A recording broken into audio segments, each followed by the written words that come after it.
अस्सलामुअलैकुम नाज़रीन, आप देख रहे हैं पीसी वर्ल्ड न्यूज़।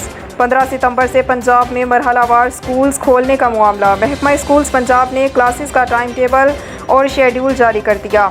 हमारे नुमाइंदा खुसूसी पाकिस्तान गुलाम दस्तगीर की तफसीलात के मुताबिक तमाम डिस्ट्रिक्ट एजुकेशन ऑफिसर्स बर वक्त स्कूल खुलने और बंद करवाने के पाबंद होंगे। 15 सितंबर से 9वीं जमात से इंटर तक क्लासेस होंगी। 23 सितंबर से 6ठी जमात से 8वीं जमात तक क्लासेस होंगी।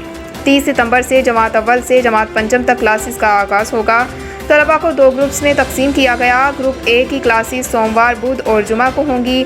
ग्रुप बी की क्लासेस मंगल, जुमेरात और हफ्ते को होंगी। स्कूल्स के औकात कार सुबह 7:30 बजे से दोपहर 1 बजे तक होंगे।